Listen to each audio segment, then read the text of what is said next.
Good morning students. My name is Meenu Naruka from Rajasthan TT college. मैं BSc second year को pteridophytes, gymnosperm and palaeobotany, जो कि botany का third paper है, उसमें मैं जो टॉपिक पढ़ा रही हूँ वो है स्लेजिनेला का जो स्पोरोफाइट जो प्लांट होता है, दैट मीन्स बीजाणुद्भिद जो प्लांट होता है, उसमें पत्ती की संरचना और जड़ की संरचना किस प्रकार से होती है। ठीक है, इससे पहले हम स्लेजिनेला के स्पोरोफाइट जो प्लांट है उसमें हम तने के बारे में पढ़ चुके हैं कि जो तना होता है उसमें स्ट्रक्चर किस प्रकार की होती है। दैट मीन्स जब उसका टीएस लेते हैं तो उसकी किस प्रकार से स्ट्रक्चर होती है। तो इसी प्रकार आज हम जो एनाटॉमी ऑफ लीव्स मतलब पत्ती की इंटरनल स्ट्रक्चर है उसके बारे में पढ़ेंगे। तो इसमें भी जब हम पत्ती की संरचना का अध्ययन करते हैं तो पत्ती की भी टीएस लिया जाता है। तो उसमें जो भाग दिखाई देते हैं उसके बारे में हम पढ़ेंगे कि जो स्लेजिनेला की जो पत्ती होती है वो कैसी होती है, सरल प्रकार की होती है, मतलब सरल होगी। ठीक है, पत्ती का जो स्ट्रक्चर जो होती है वो सरल होगी। ठीक है, इसमें ऊपरी और निचली बाह्य त्वचा पाई जाती है।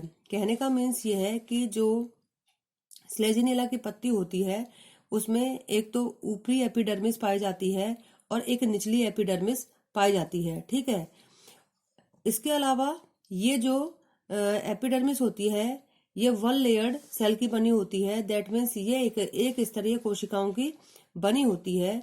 और इसके अलावा ये जो एपिडर्मिस की जो कोशिकाएं होती हैं इनमें क्लोरोप्लास्ट पाया जाता है। दैट मीन्स जो हरित लवक होता है वो उपस्थित होता है।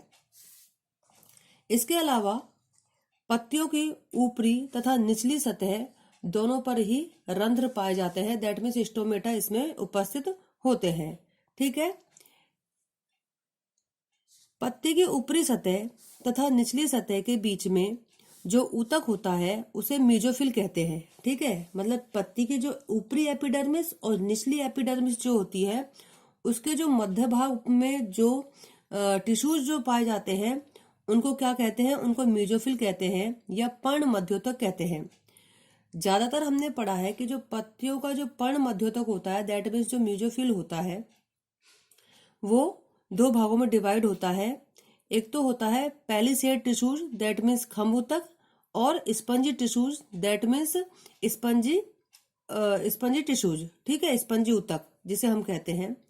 लेकिन स्लेजिनेला की यह विशेषता होती है कि इसमें अधिकतर जो पर्ण मध्योतक होता है, दैट मीन्स जो मीजोफिल होता है, वह स्पंजी ऊतक तथा खम्भ ऊतक, इसे हम इस प्रकार से भी कह सकते हैं कि पैलिसेड टिश्यू तथा स्पंजी टिश्यू में डिवाइड नहीं रहता है। ठीक है, तो इस प्रकार से इसमें मीजोफिल पाया जाता है।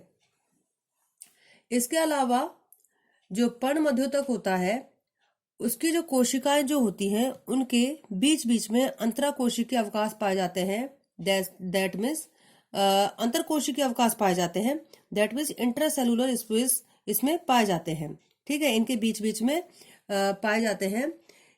कभी कभी पत्ती की सतह की ओर भी पैलिसेड कोशिकाओं की एक परत पाई जाती है। कभी कभी, जैसे कि मैंने कहा कि जो स्लेजिनेला की जो पत्ती होती है उसमें पर्ण मध्योतक डिवाइड नहीं होता, लेकिन कभी कभी ऐसा हो सकता है कि जो पत्ती की जो ऊपरी सतह होगी, पत्ती की जो ऊपरी सतह होगी उसकी ओर पैलिसेड कोशिकाओं का एक स्पष्ट समूह या परत पाई जा सकती है। ठीक है, इसके अलावा पर्ण मध्योतक की जो कोशिकाएं होती हैं, दैट मीन्स मीजोफिल की जो कोशिकाएं होती हैं उसमें प्यालेनुमा कोशिकाएं होती हैं। प्यालेनुमा क्लोरोप्लास्ट पाए जाते हैं। ठीक है, मतलब ये जो पर्ण मध्योतक जो होता है, मीजोफिल जो होता है, ये जो कोशिकाएं होती हैं इनमें जो क्लोरोप्लास्ट पाया जाता है वो कैसा पाया जाता है, प्यालेनुमा पाया जाता है। और प्रत्येक कोशिका में इनकी जो संख्या होती है वह लगभग 1 से 8 तक हो सकती है। ठीक है, 1 से 8 तक, मतलब ये जो अंतराकोशिकीय अवकाश पाए जा रहे हैं। और ये जो कोशिकाएं होती है इनमें क्लोरोप्लास्ट भी पाया जाता है। क्लोरोप्लास्ट की जो स्ट्रक्चर होती है कैसी होती है, प्यालेनुमा हो सकती है। प्याले के समान संरचना का इसमें हरित लवक पाया जाता है। दैट मीन्स क्लोरोप्लास्ट पाया जाता है। ठीक है, इसके अलावा क्लोरोप्लास्ट की संख्या एक सेल में 8 तक भी हो सकती है। अब हम बात करेंगे कि पत्ती में पाया जाने वाला जो वेस्कुलर बंडल होता है वो किस प्रकार का होता है। कि जो स्लेजिनेला की जो पत्ती होती है उसके मध्य भाग में एक समकेंद्रीय संवहन बंडल पाया जाता है, समकेंद्रीय संवहन पूल पाया जाता है।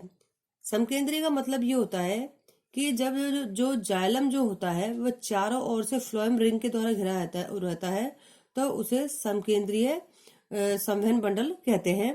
ठीक है। पत्ती के मध्य भाग में एकमात्र समकेंद्रीय दारू केंद्र की संवहन पुल होता है। दारू हम कहते हैं जाइलम को। ठीक है। दारू केंद्र का मतलब केंद्र में जाइलम होगा और उसके बाहर की ओर फ्लोएम होगा, उसके चारों तरफ फ्लोएम की रिंग होगी। तो इस प्रकार से पत्ती में वेस्कुलर बंडल पाया जाता है जो कि जिसकी संख्या एक ही होती है। ठीक है। इसके अलावा जो पत्ती की जो स्ट्रक्चर होती है उसमें वाहिनिकाओं में वलयाकार और सर्पिलाकार स्थूलन पाए जाते हैं और जाइलम के चारों ओर फ्लोएम रिंग उपस्थित होती है। ठीक है।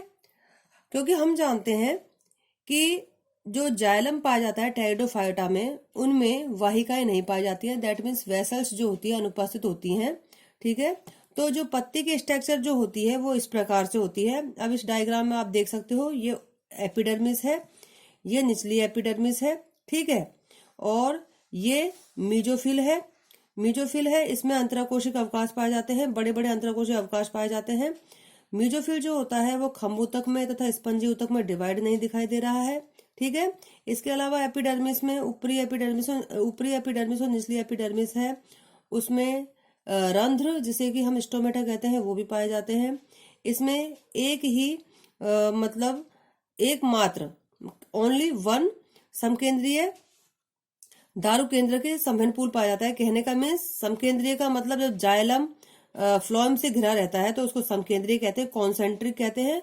और दारू केंद्र, दारू का मतलब होता है जाइलम, जाइलम बीच में रहता है और चारों तरफ से फ्लोएम के द्वारा घिरा रहता है। ठीक है। तो इस प्रकार से पत्ती की संरचना होती है। अब हम बात करेंगे स्लेजिनेला की जड़ के बारे में कि जड़ की जो स्ट्रक्चर होती है वो किस प्रकार से होती है। जड़ की स्ट्रक्चर कैसे होगी, ये जड़ की जब हम स्ट्रक्चर का अध्ययन करेंगे तो इसे भी टीएस लेंगे, इसका हम टीएस लेंगे। और जो जड़ जो होती है जब हम इसका टीएस लेते हैं तो इसमें 3 भाग दिखाई देते हैं। सबसे पहले वाला जो भाग होता है वो कैसा होता है, जिसे हम बाह्य त्वचा कहते हैं, दैट मीन्स एपिडर्मिस कहते हैं। ये कैसा होता है, एक स्तरीय होता है। ठीक है। क्यूटिन में होता है और इसके अलावा इसकी बाहरी सतह पर मूल रोम उपस्थित होते हैं। कहने का मतलब यह है कि जो जड़ होती है स्लेजिनेला की, जब हम उसका टीएस लेते हैं तो उसमें सबसे बाहरी स्तर जो हमें दिखाई देता है उसे हम बाह्य त्वचा दैट मीन्स एपिडर्मिस कहते हैं। और ये एक स्तरीय कोशिकाओं की बनी होती है। ठीक है। और ये जब एक स्तरीय कोशिकाओं की बनी होती है तो इन कोशिकाओं के ऊपर क्यूटिन की परत पाई जाती है और इसके अलावा मूल रोम दैट मीन्स रूट हेयर भी इसमें उपस्थित रहते हैं। अब इस डायग्राम में हम देख सकते हैं कि ये जो परत है एक स्तरीय कोशिकाओं की बनी हुई है। ठीक है। इस पर क्यूटिन की परत भी पाई जाती है और इसके अलावा इसमें मूल रोम दैट मीन्स रूट हेयर्स भी पाए जाते हैं। ठीक है। इसके बाद आता है एपिडर्मिस के नीचे वाला जो भाग होता है उसे हम कॉर्टेक्स कहते हैं, दैट मीन्स वलकुट कहते हैं। ठीक है। जो वलकुट जो होती है वो 2 भागों में डिवाइड रहता है। ठीक है।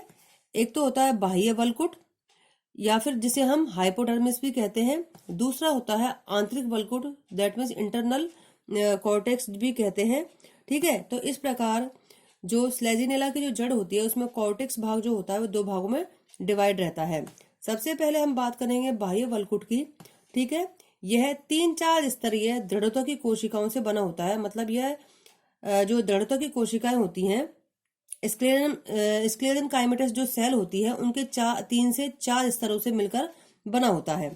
ठीक है। इस प्रकार हम देखेंगे कि यहाँ पर एपिडर्मिस के नीचे लगभग 3 से 4 स्तर परत हो सकती है, 1 2 3 4। तो इस प्रकार से 3 से 4 स्तर तक इस पर परत हो सकती हैं। ठीक है। और ये कैसी कोशिकाओं की बनी होती हैं, स्क्लेरन काइमेटस मतलब की दृढ़ता की कोशिकाओं की बनी होती हैं। और इस प्रकार जो बाह्य कॉर्टेक्स होता है इसको हम हाइपोडर्मिस भी कहते हैं। इसके बाद हाइपोडर्मिस के नीचे वाला जो भाग होता है उसको हम आंतरिक वलकुट कहते हैं, दैट मीन्स इंटरनल कॉर्टेक्स कहेंगे। ये जो बना होता है ये मृदुता की कोशिकाओं का बना होता है, दैट मीन्स पैरेन्काइमेटस जो सेल होती हैं उनका बना होता है। ठीक है, कहने का मीन्स ये है कि बाहरी वलकुट जो होगा दृढ़ता की कोशिकाओं से मिलकर बना होगा, आंतरिक जो वलकुट होगा वो पैरेन्काइमेटस सेल से मिलकर बना होगा। अब हम बात करते हैं अंतःत्वचा की।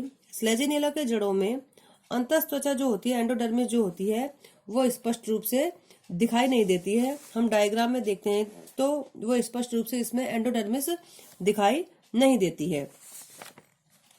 इसके बाद हम बात करते हैं रंभ की, दैट मीन्स स्टील की। रंभ को घेरे हुए एक स्तरीय परिरंभ होता है। हम जानते हैं कि जो स्टील के चारों तरफ से कौन घेरता है, परिरंभ, और उसके बाद एंडोडर्मिस। तो स्लेजिनेला में भी परिरंभ पाया जाता है, पेरिसाइकिल पाया जाता है। कैसा होता है, एक स्तरीय कोशिकाओं से मिलकर बना होता है। इसमें ठोस प्रकार का रंभ पाया जाता है, दैट मीन्स प्रोटोस्टील प्रकार का रंभ पाया जाता है, प्रोटोस्टील पाया जाता है। ये एक आदिदारुक होता है, दैट मीन्स इसमें एक ही प्रोटोजाइलम समूह होता है। प्रोटोजाइलम जो होता है वह बाह्य आदिदारुक होता है। प्रोटोजाइलम बाह्य आदिदारुक का मतलब एक्स होता है। कहने का मीन्स ये है कि प्रोटोजाइलम बाहर की तरफ और मेटाजाइलम अंदर की तरफ होता है। तो ये वाली जो स्थिति होती है इसको हम बाह्य आदिदारुक कहते हैं। जाइलम जो होता है वह अस्नाल, दैट मीन्स घोड़े की नाल के आकार का जो फ्लोएम होता है उसके द्वारा घिरा रहता है। जैसे कि हम इस डायग्राम में देखेंगे कि यहाँ पर ठोस प्रकार का, दैट मीन्स प्रोटोस्टील पाया जाता है या चारों तरफ से फ्लोएम से घिरा हुआ है। ठीक है, और इसमें प्रोटोजाइलम जो होता है वो बाहर की तरफ होगा और मेटाजाइलम होगा जो अंदर की तरफ होगा, क्योंकि हम जानते हैं कि जो प्रोटोजाइलम समूह होते हैं वो छोटे होते हैं और पहले उनका निर्माण होता है, और मेटाजाइलम जो समूह होते हैं वो बड़े होते हैं, उनका बाद में निर्माण होता है। तो इस प्रकार की जो स्थिति होती है उसे बाह्य आदिदारुक कहते हैं। जो स्लेजिनेला का जो राइजोफोर होता है वो जड़ से समानता रखता है, लेकिन फिर भी उसमें कुछ विभिन्नताएं पाई जाती हैं, और इन विभिन्नताओं को हम इसी पॉइंट्स के आधार पर देख सकते हैं कि जो बाह्य त्वचा होती है राइजोफोर की वो कैसी होती है, बिल्कुल ऐसी ही होती है। मतलब बाह्य त्वचा कैसी होगी, उसमें एक स्तरीय कोशिकाओं की बनी होगी। ठीक है, और उस पर भी क्यूटिन का परत पाया जाएगा, क्यूटिकल की परत पाई जाएगी, लेकिन उसके ऊपर मूल रोम नहीं पाए जाएंगे। जो कॉर्टेक्स है यह भी जड़ के समान दिखाई देता है, और यह भी किस तरीके से बना होता है, जड़ के समान बना होता है। मतलब कॉर्टेक्स की जो स्थिति होती है वो जड़ के समान ही होती है। इसके बाद कॉर्टेक्स की जो भीतरी परत होती है राइजोफोर में वो एंडोडर्मिस में विभेदित होती है। ठीक है, और इसमें जो रंभ पाया जाता है वो भी जड़ के समान होता है, प्रोटोस्टील प्रकार का होता है, लेकिन कुछ जातियों में यह अलग प्रकार का भी हो सकता है। आज के लिए बस इतना ही, आगे हम कल पढ़ेंगे। Thank you.